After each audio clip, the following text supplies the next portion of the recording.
How's it going, everyone? So we've been talking a lot about the PlayStation 5 30th anniversary model. Look, I feel like it comes as no surprise that the PlayStation 5 Pro 30th anniversary console sold out immediately. Like, that was not rocket science to predict. Anybody that is surprised by this, I just think you're completely insane. Like, why would you be surprised by this? 12,300 units manufactured. If half of those units were scalped, that leaves 6,000 units for people that actually want the console to buy it. Like, this was always going to sell out. The 30th anniversary console was always going to sell out. The question was, I was curious as far as how high was it going to be scalped for, and you're seeing listings right now for $3,000, $4,000, so on and so forth. You have to wait a little bit of time for that to settle and see where the Pro anniversary is going to settle at and what people are going to be comfortable paying. But that was always going to be a scalper's haven if they could get their hands on the anniversary console. Something that's only available in that limited quantity, yeah, obviously it was going to be bought up. The question that I had that was more important was the other PlayStation 5 anniversary products and the PlayStation 5 Pro, not the anniversary edition, the regular Pro. The regular Pro seems to be doing very well. We'll do another video talking about that. However, talking about the other 30th anniversary products, those are all sold out as well. So yes, that includes the DualSense controller, that includes PlayStation Portal, that includes the PlayStation 5 console, that is the limited edition console, but it is the non-pro variant and it's the digital console. And remember, all of these products were upcharged. The PlayStation 5 digital console was $500, $450 normally, but now they're charging $500 for this digital console. The DualSense controller was, I believe, $80. The PlayStation Portal was $220, and I believe that's it. The Portal, the DualSense controller, and the PlayStation 5 limited edition controller. Those are the three main things that people were looking to buy up, and all of that is sold out via the PlayStation Direct website. The most repulsive thing, actually, this isn't the most repulsive thing. The second most repulsive thing is the price points that these are going for over on the second-hand selling websites such as eBay. You're talking the PlayStation 5 digital console being $1,000, even over $1,000. PlayStation Portal, $350, around that range. The DualSense controller being around $200, and you know, it would be one thing if they were listed at those price points. Like, people are gonna list it whatever they want. I saw a listing for the Pro console that was like $10,000 for the limited anniversary edition. What it comes down to is what people are buying said products for. And this is the most repulsive element of this all, is that yes, DualSense controllers, $200. PlayStation 5 Digital Edition consoles, $1,000. PlayStation Portal, $350. All significantly upcharged as far as scalping is concerned. And guess what?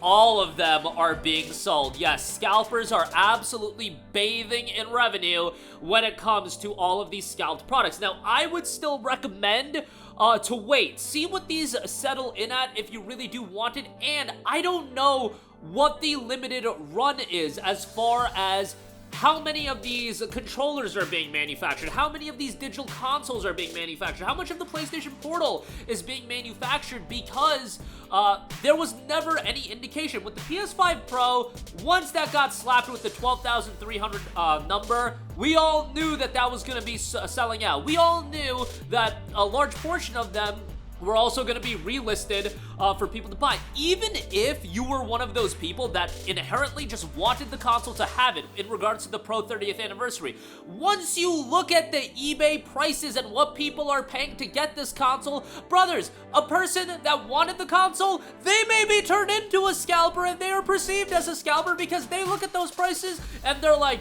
yo, I spent $1,000 on this. If somebody's gonna pay me $4,000 and I just tripled my money or over tripled your money after eBay fees and everything like that, I don't know exactly how eBay fees, how much that is, after shipping, eBay fees, so on and so forth. Let's say a $4,000 listing, you walk away with $3,500, or even if you sell it for $2,000 and you walk away with $1,800, let's say, I mean, making $800 for a few minutes of work in terms of you logging in, it's gonna turn actual buyers into scalpers when people are paying this kind of money. It's really, if you think about it, probably a standpoint of like Sony just undercutting themselves, because even if they price this thing at $1,500, I think people would have bought it. I think there is the point of you getting to a certain price threshold where like the perception and people just hating on you in terms of you pricing things that high and gouging people. But if Sony themselves doesn't gouge people for these products, the scalpers are gonna gouge them anyway, and guess what? People paying the prices, are they really being gouged? They're just like, yeah, let's do it, we got it. Now, I'm seeing listings of people paying $1,000 for the DualSense Edge controller, and that's right, there was the DualSense controller and the DualSense Edge controller that were getting the 30th anniversary variants. Obviously, the DualSense Edge is the souped-up controller. It's, I believe, $150 regularly, but my buddy just messaged me something of somebody buying an eBay listing for $1,000. Some of these have to be, I would imagine, like people buying it and then ultimately canceling it. Like, I can't imagine everybody, but there's a lot of listings for like $450, $500 for the DualSense Edge, and that seems to be selling out a lot. Yeah, $385 for the DualSense Edge, $370 for the DualSense Edge, that seems to be selling out, so, you know, there you go as far as that's concerned. Like, that's what happens. I feel like the collector side of things is so much more popular than it has ever been, because now there's that lure, there's that online kind of traction and that discussion of people being like, oh, this is gonna be very hard to get, and everybody at this point knows about it.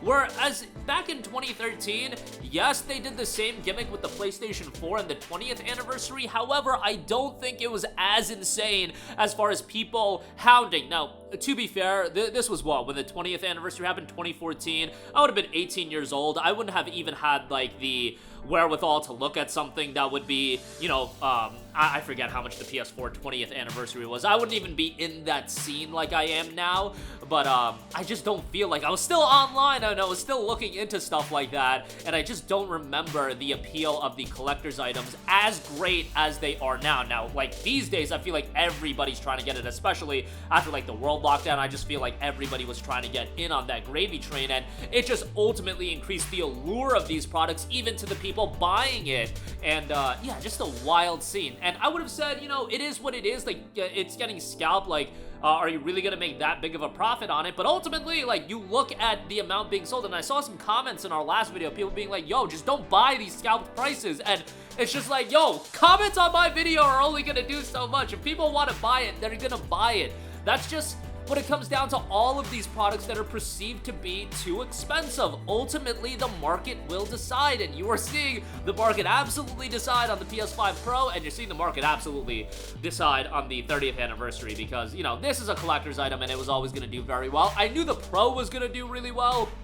I was just uncertain as how all the other products were going to do, because there was never any clarity as far as how much was manufactured across all of these units. But yeah, everything sold out, although the Pro sold out immediately, like within seconds on the direct website. From what I gather, the other products were available for a couple minutes, maybe even an hour or so, so you had a window of opportunity, but you had to be stuck in queue. A lot of people didn't even get past the queue, and it was GG, no re as far as that's concerned. But my buddy was able to get a lot of stuff. Like, I believe he got the digital console, not the Pro console, the digital regular console, and a controller. So, like, you can't get all those stuffs, but, like, normal people were able to get, like, the regular stuff, at least for a limited window. But that'll do it for me. Yeah, absolutely wild scenes as far as that's concerned. Not only is it getting scalped, but the more important thing is people are buying the insane prices. That's what's gonna dictate the market, and boy oh boy, the market's being dictated right now. So that'll do it for me. Sound off with all of your thoughts in the comment section down below. Thank you for watching,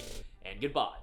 Hey guys, we hope you enjoyed the video, and if you did, make sure to hit the subscribe button, and if you're already subscribed, do us a favor and hit the bell icon. This way you'll be notified whenever we post a new video. That's the best way to keep up with all of our uploads, and we usually try to upload 2 videos a day. And with the bell icon hit, you'll be notified whenever we do upload a video. As always, thanks for watching.